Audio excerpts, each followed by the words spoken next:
ആദ്യമായി അമ്മയ്ക്കും തിരുവുമാരനും കോടാനുകോടി നന്ദി. എൻ്റെ പേര് അശ്വതി. ഞാൻ ചെങ്ങന്നൂരിൽ നിന്ന് വരുന്നു. ഞാൻ ഈ കഴിഞ്ഞ മാർച്ച് 18-ാം തീയതിയാണ് ഉടമ്പടി എടുത്തത്. ഇതെൻ്റെ ആദ്യത്തെ ഉടമ്പടിയും ആദ്യത്തെ സാക്ഷ്യവുമാണ്. ഞാൻ നേഴ്സായിട്ട് പൂനെയിൽ വർക്ക് ചെയ്യുമായിരുന്നു.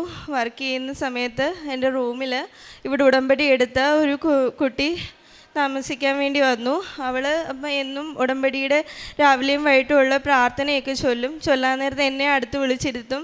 അങ്ങനെ പ്രാർത്ഥനയിൽ ഇവൾ പ്രാർത്ഥിക്കുന്ന ഈ പച്ചത്തിരിയും നീലത്തിരിയും ഒക്കെ കണ്ട് എനിക്ക് ഭയങ്കര ഒരു കൗതുകം തോന്നി. പ്രാർത്ഥന കഴിഞ്ഞ് ഇവൾ ഉപ്പും തൈലവും ഒക്കെ എൻ്റെ നെറ്റിയിൽ ഇങ്ങനെ തൊട്ട് തരുമായിരുന്നു. അതുപോലെ ഇവൾ ജോലിക്കൊക്കെ പോകുമ്പം മാതാവിൻ്റെ ആ ഒരു രൂപം അവിടെ റൂമിൽ കൊണ്ടുവച്ചിട്ടുണ്ട്. അപ്പം ഇവൾ ജോലിക്ക് പോകുന്ന സമയത്ത് ബാക്കിയുള്ള കുട്ടികളൊക്കെ അവിടെ ഓരോന്നൊക്കെ കൊണ്ടിട്ട് മാതാവിൻ്റെ ഈ രൂപത്തിൻ്റെ ഫ്രണ്ടിൽ ആകെ അലങ്കോലമായിട്ട് കിടക്കുമ്പോൾ ഞാനിങ്ങനെ അവിടെ അടുക്കി പിടിക്കുകയൊക്കെ ചെയ്യുമായിരുന്നു. എന്നിട്ട് അവളെ വഴക്കും ഞാൻ പറയും, എന്തിനാ ഇവിടെ കൊണ്ടുവച്ചതെന്നൊക്കെ. അങ്ങനെ ഞാനിങ്ങനെ അത് വൃത്തിയാക്കുന്ന കൂട്ടത്തിൽ ഈ മാതാവിനെ ഞാൻ ശ്രദ്ധിച്ചു. ഒരു സിൽവർ ഗ്രേ കളറിലുള്ള മാതാവ് ഞാൻ വേറെ എങ്ങും കണ്ടിട്ടില്ല, ഇങ്ങനൊരു മാതാവിനെ.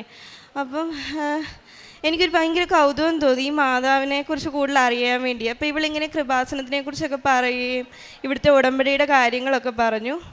അത് കഴിഞ്ഞ് ഞാൻ ഈ സൗദിയുടെ എക്സാമിന് പഠിക്കാൻ വേണ്ടി ഇതിലെയാണ് പോകുന്നത്. ബസ് വെച്ച് കണ്ടക്ടർ പറയുന്നു, കൃപാസനത്തിൽ ഇറങ്ങാനുള്ളവരാരെല്ലാം ഉണ്ടെങ്കിൽ ഇവിടെ ഇറങ്ങണമെന്നും പറഞ്ഞ് ഞാനന്നേരം ഇങ്ങോട്ട് നോക്കി ബസ്സിലിരുന്നോണ്ട് പ്രാർത്ഥിച്ചു, മാതാവേ എനിക്ക് കൈ നനയാതെ മീൻ പിടിക്കണമെന്ന് ഞാൻ ഒരിക്കലും പറയത്തില്ല. പക്ഷേ ആ എക്സാമിന് വരുന്ന ക്വസ്റ്റ്യൻസൊക്കെ എൻ്റെ കൺമുമ്പിൽ കൂടെ ഒന്ന് കാണിച്ചു തരണേ എന്ന് ഞാൻ ഇത്രയൊന്ന് പ്രാർത്ഥിച്ചു. എക്സാമിന് എനിക്ക് മുംബൈയിലാണ് സെൻറ്റർ കിട്ടിയത്. ഒരുപക്ഷെ നാട്ടിലായിരുന്നെങ്കിൽ ഞാൻ ഈ പറയുന്നത് എല്ലാവരും ഇവിടെ ഉടമ്പടി എടുത്ത ആരെല്ലാം അവിടെ കാണും എന്ന് പ്രതീക്ഷിക്കാം. പക്ഷേ മുംബൈയിൽ ഒരു കുട്ടി, ഞങ്ങൾ ആകെ 3 മലയാളികളാണ് അന്നത്തെ ദിവസം എക്സാം സെൻറ്ററിൽ മലയാളികളായിട്ട് വന്ന മുംബൈയിൽ. അതിലൊരു കുട്ടി ഇവിടെ ഉടമ്പടി എടുത്തായിരുന്നു. ഇവിടുത്തെ കാശുരൂപവും 10 മണി കൊന്തയുമായിട്ട് അവൾ അവിടെ ഉണ്ടായിരുന്നു. ആ കൊന്തയിൽ മാതാവിൻ്റെ ആ ലോക്കറ്റ് ഇങ്ങനെ തൂക്കിയിട്ടേക്കുമായിരുന്നു. എൻ്റെ തൊട്ടിപ്പുറത്ത് ആ കുട്ടി വന്നിരുന്നത്. അവളുടെ പേര് വിളിച്ചപ്പോൾ ഇവൾ ഈ കൊന്തയും ആ ഒരു കാശുരൂപവും എൻ്റെ അടുത്ത് ആ ചെയറിൽ വെച്ചിട്ട് ഇവൾ പോയി. ഞാൻ ഈ കൊന്തയെ നോക്കി ഞാൻ ഇത്രയും പ്രാർത്ഥിച്ചു, മാതാവേ എൻ്റെ കൊന്തയില്ല, മാതാവിൻ്റെ ഒരു ഫോട്ടോയും ഇല്ല, ഞാൻ മാതാവിനെ വിശ്വസിക്കുക, ഇവിടുത്തെ എക്സാമിന് വരുന്നതെല്ലാം എനിക്കറിയാവുന്ന ക്വസ്റ്റ്യൻ ആയിരിക്കണേ എന്ന് മാത്രം ഞാൻ പ്രാർത്ഥിച്ചു.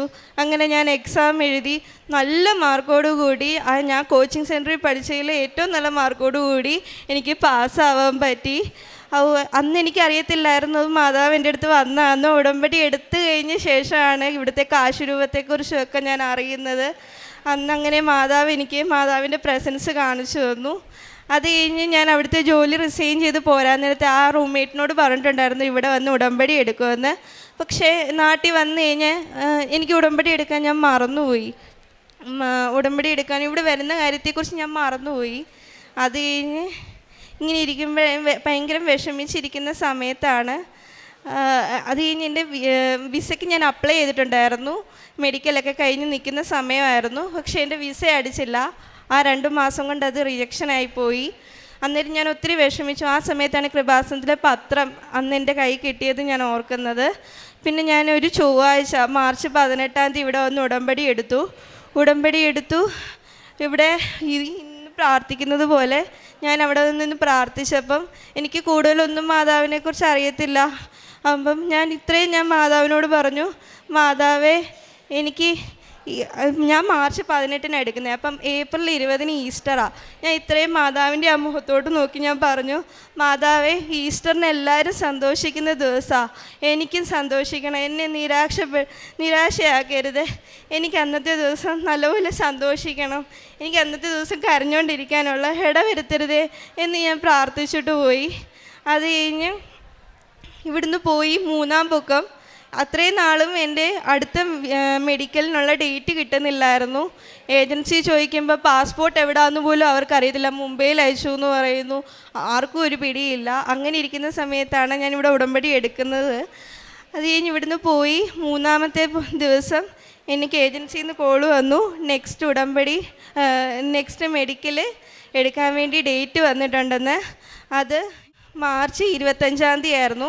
മാർച്ച് 25 എന്ന് പറയുന്നത് മാതാവിൻ്റെ മംഗളവാർത്ത തിരുനാളിൻ്റെ അന്നായിരുന്നു. അതന്ന് എനിക്ക് അറിയത്തില്ലായിരുന്നു മാതാവിൻ്റെ മംഗളവാർത്ത തിരുനാളാണെന്ന്. പക്ഷെ ഞാൻ അവിടെ പോയി ഉപ്പും തൈലവും ഒക്കെ ആയിട്ട് പോകുന്ന വഴിക്ക് അതിൻ്റെ തലേന്ന് വരെ എനിക്ക് ജലദോഷമായിട്ട് സൗണ്ടേ ഇല്ലായിരുന്നു. പക്ഷെ അന്നത്തെ ദിവസം എനിക്ക് ഒരു കുഴപ്പമില്ല, ഒരു ജലദോഷവും ഇല്ലായിരുന്നു. അങ്ങനെ എക്സ്റേ ഒക്കെ എടുത്തു, എൻ്റെ മെഡിക്കൽ ഫിറ്റായി. ഞാൻ വരുന്ന വഴിക്കാണ് ഞാൻ ഫോണിൽ ഇൻസ്റ്റഗ്രാമിൽ ഒരു പോസ്റ്റ് കാണുന്നത് ഇന്നും മംഗളവാർത്ത തിരുനാളാണ്. അന്നേരം എനിക്ക് മനസ്സിലായത് മാതാവ് എൻ്റെ കൂടെയുണ്ട്, മാതാവിൻ്റെ ദിവസം തന്നെ എനിക്ക് കൊണ്ട് തന്നതാണ്. അങ്ങനെ ഒരു ഏപ്രിൽ 14 എൻ്റെ ഫ്രണ്ട്സും കസിൻസും ഒക്കെ ഇവിടെ ആലപ്പുഴ വരുന്നെന്ന് പറഞ്ഞപ്പോൾ ഞാൻ പറഞ്ഞു, മാതാവേ എനിക്ക് അങ്ങോട്ടൊന്ന് വരണമെന്നൊരാഗ്രഹം. അങ്ങനെ ഞാൻ അവരോട് ആ കാര്യം പറഞ്ഞു. അവരുമായിട്ട് ഞാനിവിടെ വന്നു. വരുന്ന വഴിക്ക് അവർക്ക് മാതാവിനെക്കുറിച്ചൊന്നും അറിയത്തില്ല. അപ്പോൾ എന്നെ ഇങ്ങനെ കളിയാക്കുന്നുണ്ട്, നീ ആലപ്പുഴ വരെ വന്നത് ഇവിടെ പള്ളി വരാൻ വേണ്ടിയാണോ എന്നൊക്കെ പറഞ്ഞ് എന്നെ കളിയാക്കുന്നുണ്ട്. ഞാനിവിടെ വന്ന് പ്രാർത്ഥിച്ചു. പക്ഷേ എൻ്റെ വിസയുടെ കാര്യമോ അല്ലെങ്കിൽ എൻ്റെ ജോലിയുടെ കാര്യമല്ല, ഞാനന്ന് പ്രാർത്ഥിച്ചു. ഞാനിവിടെ വന്നിരുന്ന് പ്രാർത്ഥിച്ചു. അന്നൊരു വൈകുന്നേരമാണ് പ്രാർത്ഥിച്ച് വന്നത്. അന്നേരം ഞാനിവിടെ നിന്ന് സായന്ന പ്രാർത്ഥന ചൊല്ലിക്കഴിഞ്ഞിട്ട് ഞാൻ ഇത്രയും പ്രാർത്ഥിച്ചു, മാതാവേ ഇവർക്ക് മാതാവിനെ അറിയത്തില്ല, ഞാൻ വഴിയേ മാതാവിനെ അവർക്ക് അറിയാൻ പറ്റത്തുള്ളൂ. അവരെന്നോട് ഇങ്ങോട്ട് പറയണം മാതാവിൻ്റെ ആ ഒരു അത്ഭുതം ഞങ്ങൾ കണ്ടെന്ന്. ഇത്രയും ഞാൻ പ്രാർത്ഥിച്ചിട്ട് ഇവിടുന്ന് പോയി. പിറ്റേ ദിവസം രാവിലെ 10:45 എന്ന് പറയുന്ന ആ ഒരു സമയത്ത് എൻ്റെ വിസ വന്നു. വിസ വന്നപ്പോൾ ഞാൻ ആദ്യം വിളിച്ച് പറഞ്ഞത് അവരെയാണ്. അവരന്നേരം എന്നോട് പറഞ്ഞ മറുപടി, പള്ളിയിൽ പോയി പ്രാർത്ഥിച്ചത് കാര്യമായല്ലോ, മാതാവ് നിന്നെ അനുഗ്രഹിച്ചല്ലോ, മാതാവ് കൊള്ളാമല്ലോ എന്നാണ്. അത് കഴിഞ്ഞ് ഞാൻ ഉടമ്പടിയിൽ പ്രാർത്ഥനയൊക്കെ ഉണ്ടായിരുന്നു. പക്ഷേ എൻ്റെ പ്രേക്ഷിത പ്രവർത്തനവും അതുപോലെ കാരുണ്യ പ്രവർത്തികളും ഒക്കെ ഇച്ചിരി കുറവ് വന്നു. അന്നേരം എൻ്റെ ടിക്കറ്റ് വൈകി. എനിക്കറിയാവുന്നവരും എൻ്റെ കൂടെയുള്ള എല്ലാവരും പോയി. എന്നിട്ട് എനിക്ക് മാത്രം പോകാൻ പറ്റുന്നില്ല എന്നെനിക്ക് മനസ്സിലായി. ഇവിടുത്തെ ഉടമ്പടി ഞാൻ ആ ഒരു പ്രേക്ഷിത പ്രവർത്തനമൊക്കെ ഞാൻ കുറച്ചതുകൊണ്ടാണെന്ന്. പിന്നെ ഞാനിവിടെ വന്ന് അമ്മയോട് മാപ്പ് പറഞ്ഞു. ഇവിടെ വന്ന് ഞാൻ അമ്മയോട് ക്ഷമ ചോദിച്ചിട്ട് പോയി. അത് കഴിഞ്ഞ് നേരത്തേനേക്കാളും നല്ലതായിട്ട് ഞാൻ പ്രേക്ഷിത പ്രവർത്തനവും അതുപോലെ കാരുണ്യ പ്രവർത്തികളും ഒക്കെ ചെയ്യാൻ തുടങ്ങി. പിന്നെ ആ സമയത്താണ് ഞാൻ ജപമാല ചൊല്ലാൻ പഠിക്കുന്നത്. ജപമാല ചൊല്ലുന്നൊന്നും എനിക്കറിയത്തില്ലായിരുന്നു. പക്ഷെ ഞാൻ യൂട്യൂബ് നോക്കി പഠിച്ചു. ഈ വണക്കമാസം മൊത്തം ഞാൻ എന്നും ജപമാല ചൊല്ലുമായിരുന്നു. അങ്ങനെ ഇരിക്കെ കഴിഞ്ഞ ദിവസം അമ്മ എന്നോട് പറയുന്നു, നീ ഇത്രയൊക്കെ പ്രാർത്ഥിക്കുന്നുണ്ടല്ലോ, എന്നിട്ട് എന്താ ഒന്നും ആവാത്തെ എന്നൊക്കെ ഇങ്ങനെ പറഞ്ഞുകൊണ്ടിരിക്കുന്ന സമയത്ത് ഏജൻസിയിൽ നിന്ന് കോൾ വരുന്നു. ഉടനെ ഒന്നും ടിക്കറ്റ് കാണത്തില്ല.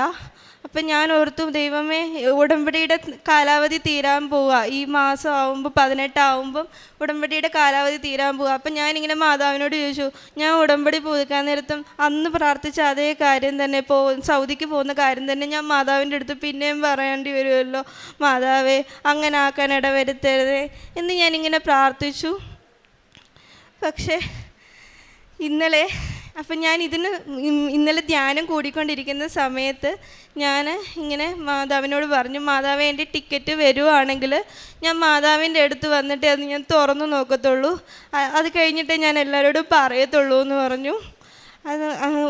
ഇന്നലെ ഉച്ചയ്ക്കാണ് ഏജൻസി എന്ന് പറയുന്നത് ഉടനെ ഒന്നും വരാൻ ചാൻസ് ഇല്ലെന്ന്. അന്നേരവും ഞാൻ മാതാവിനോട് പ്രാർത്ഥിച്ചു, മാതാവേ എനിക്ക് മനുഷ്യൻ്റെ വാക്കുകളിൽ ഒട്ടും വിശ്വാസമില്ല, മാതാവിൻ്റെ പ്രവർത്തികളിലാണ് ഞാൻ വിശ്വസിക്കുന്നത്, എനിക്ക് എന്തായാലും ഈ ആഴ്ച തന്നെ കിട്ടുമെന്ന് എനിക്കറിയാം, അതുകൊണ്ട് ഞാൻ മാതാവിനെ വിശ്വസിക്കുക എന്നുള്ള രീതിയിൽ ഞാൻ അവിടെ ഇരുന്ന് പ്രാർത്ഥിച്ചുകൊണ്ടേയിരുന്നു.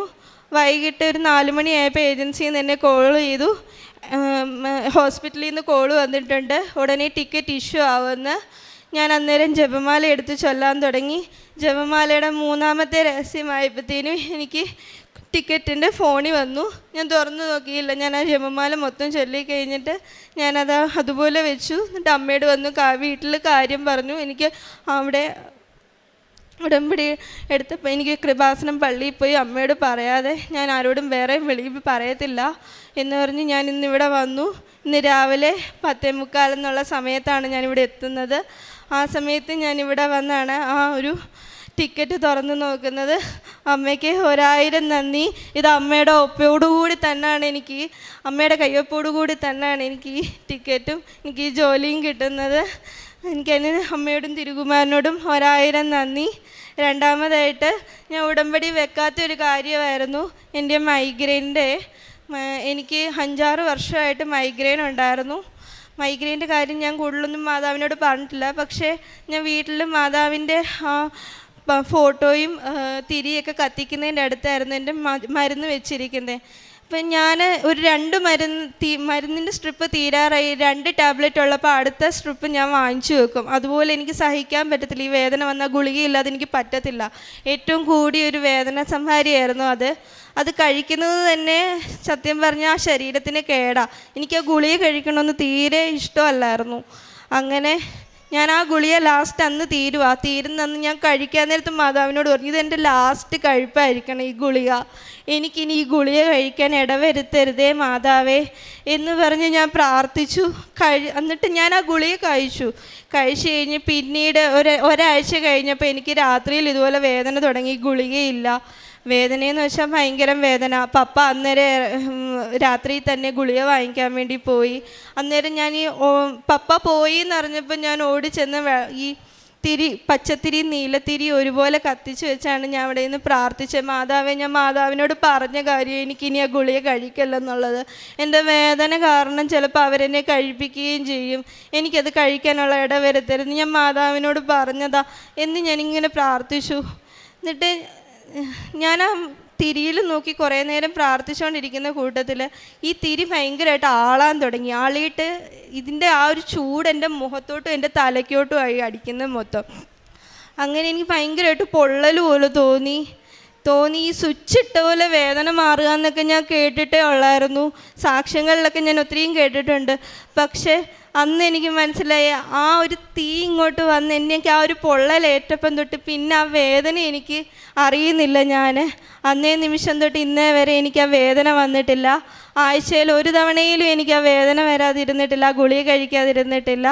അന്ന് അതുപോലെ ആ ഗുളിക പപ്പ വാങ്ങിച്ചുകൊണ്ട് വന്ന് എൻ്റെ കൈ തന്നെങ്കിലും ഞാനത് മാതാവിൻ്റെ ആ ഒരു ഫോട്ടോയുടെയും തിരിയുടെയും കൂട്ടത്തിൽ അവിടെ വെച്ചിട്ടുണ്ട്. അന്നതവിടെ വെച്ചതല്ലാതെ അതവിടെ ഇളക്കാൻ പോലും എനിക്ക് ഇട വന്നിട്ടില്ല. മാതാവ് എനിക്ക് അതിനുള്ള ഇട തന്നിട്ടില്ല. ഇനി ഞാൻ മാതാവിനോട് ഒരുപാട് നന്ദി പറയുന്നു. പിന്നെ എനിക്ക് കോൺസ്റ്റിപ്പേഷൻ ഉണ്ടായിരുന്നു. അങ്ങനെ ഒരു ദിവസം ഞാൻ ബാത്റൂമിൽ പോകുന്ന ടൈമിൽ ഒത്തിരി ബ്ലഡ് എന്ന് വെച്ചാൽ കടും കറുപ്പ് കളറാണോ, ബ്ലഡ് ഒരുമാതിരി ബ്രൗണിഷ് പോലെ എന്തോ ഭയങ്കര കടുത്ത കളറിലാണ് പോയി. പെട്ടെന്ന് എൻ്റെ മനസ്സിൽ ഒരു ക്യാൻസറിൻ്റെ സിംറ്റം പോലെ എനിക്ക് തോന്നി. കോളൻ ക്യാൻസറിൻ്റെയൊക്കെ സിംറ്റംസിൽ ഞാനിങ്ങനെ കേട്ടിട്ടുണ്ട് ഇത്. അപ്പം എനിക്കെന്തോ ഒരു ഭയങ്കര പേടിയായിപ്പോയി. അന്ന് ഞാൻ മാതാവിനോട് വന്ന് പ്രാർത്ഥിച്ചു. വിളക്ക് അതുപോലെ ഉച്ച സമയത്തായിരുന്നു. ഞാൻ തിരി കത്തിച്ചു പ്രാർത്ഥിച്ചു. പിന്നെ എന്നും ഞാൻ പ്രാർത്ഥിക്കുന്ന സമയത്ത് മാതാവിനോട് പറയുമായിരുന്നു, മാതാവേ, എനിക്ക് അങ്ങനെയുള്ള ഒരു അസുഖങ്ങളും വരുത്തരുത്. ഒന്നാമതേ വീട്ടിൽ പല രീതിയിൽ ബുദ്ധിമുട്ട് അനുഭവിച്ചുകൊണ്ടിരിക്കുക, ഇനി അതുകൊണ്ട് ഇവിടെ ഉള്ളവർക്ക് താങ്ങാൻ വയ്യ. അങ്ങനെ എന്തെങ്കിലും ഉണ്ടേ എന്നെ ഇതുപോലെ അങ്ങ് എടുത്തോണേ, ഒരു ചികിത്സയ്ക്ക് പോലും വരാനുള്ള ഇട വരുത്തരുത്. അതല്ല, എനിക്കിത് പൂർണ്ണമായിട്ടും മാറ്റിത്തരണേ, എന്തുവാണെങ്കിലും ഞാനൊന്ന് ടെസ്റ്റ് ചെയ്യാൻ പോലും പോകുന്നില്ല എന്ന് പറഞ്ഞു. വർഷങ്ങളായിട്ടുണ്ടായിരുന്ന എൻ്റെ ബുദ്ധിമുട്ട് അന്നത്തെ ദിവസം ഞാൻ അനുഭവിച്ചതല്ലാതെ പിന്നീട് ഞാൻ അനുഭവിച്ചിട്ടില്ല. അതെന്ന് മാറി എന്നോട് ചോദിച്ചാൽ അതും എനിക്കറിയത്തില്ല.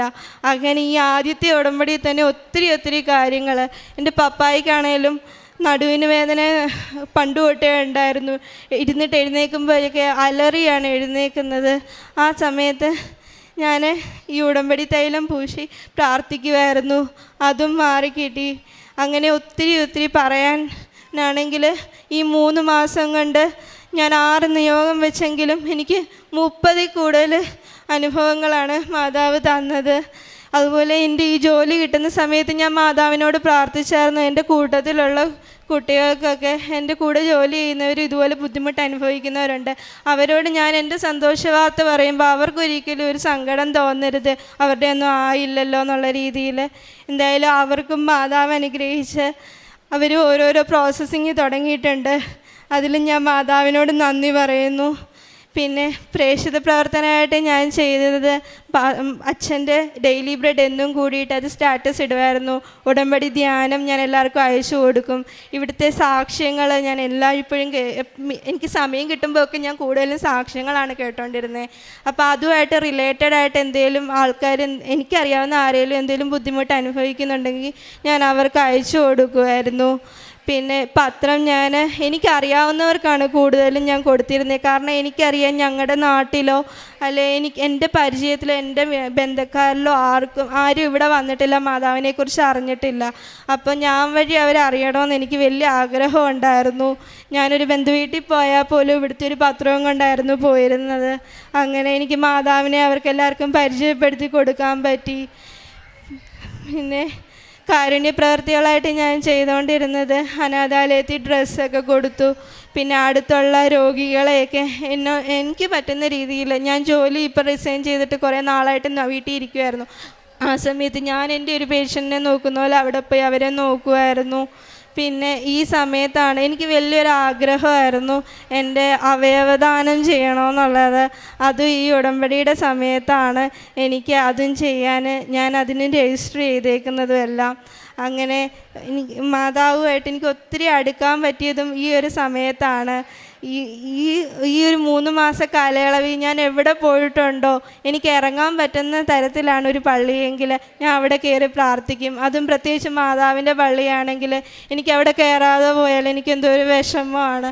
ഞാൻ ഉടമ്പടി എടുത്താണ് എനിക്ക് മാതാവുമായിട്ട് ഇത്രയും അടുത്ത ബന്ധമുണ്ട്. അതുകൊണ്ട് എനിക്ക് അവിടെ കയറി പ്രാർത്ഥിക്കണമെന്നും പറഞ്ഞ് ഞാൻ വണ്ടി തിരിച്ച് എൻ്റെ പപ്പായൊക്കെ പോകുമ്പോൾ ഞാൻ വണ്ടി തിരിപ്പിച്ച് ആ പള്ളിയിൽ വന്ന് പ്രാർത്ഥിച്ചിട്ടേ പോകത്തുള്ളായിരുന്നു. അങ്ങനെ മാതാവുമായിട്ടും യേശുപ്പച്ചനുമായിട്ടും എനിക്ക് ഒത്തിരി അടുക്കാൻ പറ്റിയത് ഈ ഉടമ്പടി കാലയളവിലാണ്. ഈ ഉടമ്പടി ഇങ്ങനെ എനിക്ക് മുമ്പോട്ട് കൊണ്ടുപോകാനാണ് ആഗ്രഹവും. മാതാവിനും യേശുപ്പച്ചനും 1000 നന്ദി. സെഫാനിയ പ്രവാചകൻ്റെ പുസ്തകം 3-ാം അധ്യായം 18-ാം തിരുവചനം നമ്മെ ഓർമ്മിപ്പിക്കുന്നത്, നിന്നെക്കുറിച്ച് അവിടുന്ന് അതിയായി ആഹ്ലാദിക്കും, തൻ്റെ സ്നേഹത്തിൽ അവിടുന്ന് നിന്നെ പുനഃപ്രതിഷ്ഠിക്കും. ഉത്സവദിനത്തിൽ എന്ന പോലെ അവിടുന്ന് നിന്നെക്കുറിച്ച് ആനന്ദഗീതം ഉതിർക്കും. ഞാൻ നിന്നിൽ നിന്ന് വിപത്തുകളെ ദൂരീകരിക്കും, നിനക്ക് നിന്ദനമേൽക്കേണ്ടി വരികയില്ല. സെഫാനിയ പ്രവാചകനിലൂടെ ദൈവം നമുക്ക് നൽകുന്ന സന്ദേശം ഈ അശ്വതി ശ്യാം എന്ന സഹോദരിയുടെ ജീവിതത്തിൽ വളരെ അന്വർത്ഥമാണെന്ന് നമുക്ക് വിശ്വസിക്കാം. വളരെ നിഷ്കളങ്കമായ ഒരു മനോഭാവത്തോടെയാണ് തൻ്റെ ഉടമ്പടി ജീവിതത്തിലേക്ക് അശ്വതി കടന്നു വരുന്നത്.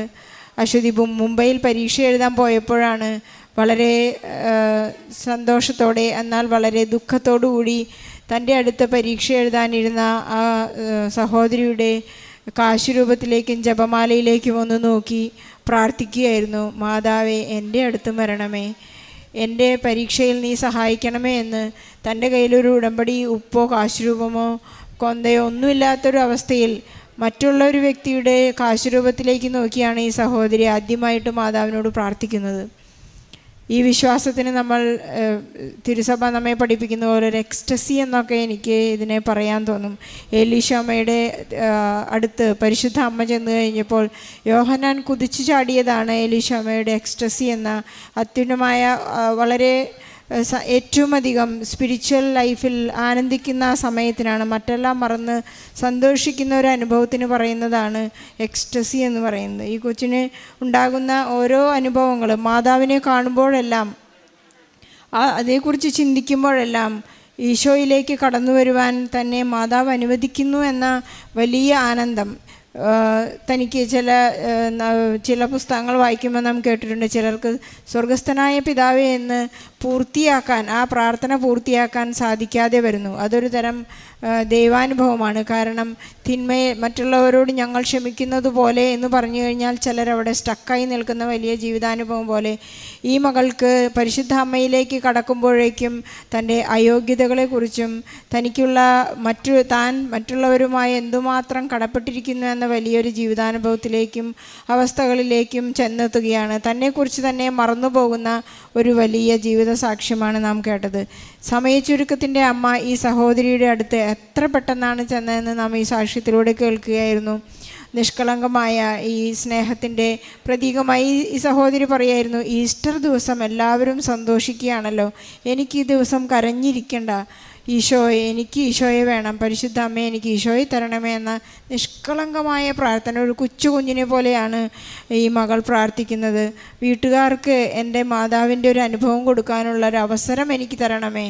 കൊച്ചു പ്രാർത്ഥനകളെല്ലാം വളരെ കൃത്യമായി പരിശുദ്ധ അമ്മ ചേർത്ത് വയ്ക്കുന്ന തന്നെ തൻ്റെ നീലക്കാപ്പയിൽ ചേർത്ത് വയ്ക്കുന്ന വലിയ സന്തോഷത്തിൻ്റെ അനുഭവമാണ്. നാം സന്തോഷത്തിൻ്റെ രഹസ്യം ചെല്ലുമ്പോൾ സന്തോഷിക്കുന്നത് പോലെയാണ്. മാർച്ച് 25 തനിക്ക് ആ ഡേറ്റ് കിട്ടിയപ്പോൾ തനിക്കറിയില്ലായിരുന്നു അതൊരു മംഗളവാർത്താ ദിനമാണെന്ന്, തനിക്കതൊരു മംഗളവാർത്തയാണെന്ന് തനിക്കറിയില്ലായിരുന്നു എന്നൊക്കെയാണ് ഈ സഹോദരി പറയുന്നത്. നമുക്കും ആ ഒരു ജീവിതത്തിലേക്ക്, ഒരു അനുഭവത്തിലേക്ക് എത്തിച്ചേരാൻ നമുക്ക് ആഗ്രഹിക്കുകയും പ്രാർത്ഥിക്കുകയും ചെയ്യാം. ഏജൻസിയിൽ നിന്ന് ടിക്കറ്റ് വരുന്നത് ഒരു 4 മണിക്കാണ്. ഞാൻ അമ്മയോട് പറഞ്ഞു, അമ്മേ, നിൻ്റെ ആലയത്തിൽ വന്നിട്ടേ ഞാനത് തുറക്കൂ. എത്ര വിശ്വസ്തയോടെയാണ് ഈ സഹോദരി താൻ പറഞ്ഞ വാക്കുകളെല്ലാം കൃത്യമായി ചെയ്യുന്നത്. ഈശോയോട് പറഞ്ഞു, മാതാവിനോട് പറഞ്ഞു, നിൻ്റെ അരികിൽ വന്നിട്ടേ ഞാൻ എൻ്റെ ടിക്കറ്റ് തുറക്കുകയുള്ളൂ. പരിശുദ്ധ അമ്മ തന്നെ കൂട്ടുപിടിക്കുന്നവരോടെല്ലാം വളരെ വിശ്വസ്തയാണ്.